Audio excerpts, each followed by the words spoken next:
என் அன்பு தமிழ் உறவுகளுக்கு வணக்கம். எல்லாருக்கும் மனசுல ஒரு சந்தேகம் இருக்கும். இந்த ஆள் ரொம்ப குண்டு குண்டுன்னு இருக்கிறாரு, கொழு கொழுன்னு இருக்கிறாரு, ஹெல்த்தியா இருக்கிறாரு.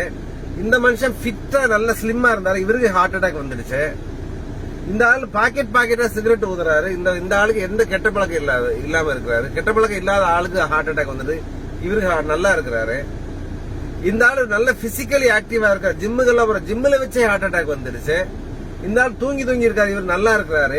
அப்ப யாருக்கு ஹார்ட் அட்டாக் வரும், யாருக்கு வராது, யாருக்கு ஸ்ட்ரோக் வரும், யாரு ஸ்ட்ரோக் வராது அப்படிங்கிற ஒரு கேள்வி எல்லாருக்கும் இருக்கு. இதுக்கான ஒரு அந்த ரகசியத்துக்கான விடை இப்ப தெரிஞ்சிருக்குது. என்னன்னா சிம்பிளான ஒரு விஷயம். நம்ம நார்மலா கொலஸ்ட்ரால் டெஸ்ட் பண்ணி பார்ப்போம் இல்லையா?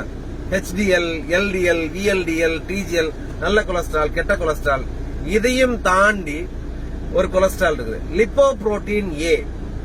இது எல்லாரும் உடம்புல இருக்கு. இந்த அளவை வச்சுதான் இந்த ஆளுக்கு ஹார்ட் அட்டாக் வர்றதுக்கான வாய்ப்பு ஜாஸ்தியா கம்மியாங்கிறது முடிவாகுது. இது நல்லா புரிஞ்சுக்கோங்க. இது உணவு பழக்கங்களாலேயோ இல்ல உங்களுடைய பிசிக்கல் ஆக்டிவிட்டினாலேயோ மாறதோ குறைக்கவோ கூட்டவோ செய்ய முடியாது.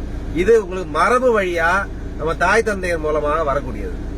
இத ஸ்பெசிபிக்கா டெஸ்ட் பண்ணி பாருங்க. இதுக்கு இந்நாள் வரைக்கும் மருந்து இல்லாம இருந்தது. இதுக்கு இப்ப ரீசெண்டா மருந்தும் கண்டுபிடிச்சிட்டாங்க.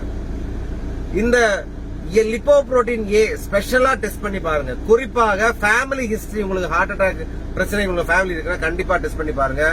இந்த அளவு 14 மில்லிகிராமுக்கு கீழே இருக்குன்னா உங்களுக்கு ஹார்ட் அட்டாக் வராது. அதுக்கு மேல இருக்குன்னா அதுக்கான ட்ரீட்மெண்ட் நீங்க எடுத்துருங்க. இந்த நாள் வரைக்கும் அதுக்கு ட்ரீட்மெண்ட் இல்லாம இருந்தது. இப்ப அது ட்ரீட்மெண்ட் வந்துச்சு. உங்க டாக்டர் சொன்னா தெரியும். இன்ஜெக்ஷன் ரிப்பாத்தான் ஒரு இன்ஜெக்ஷன் வந்திருக்குது.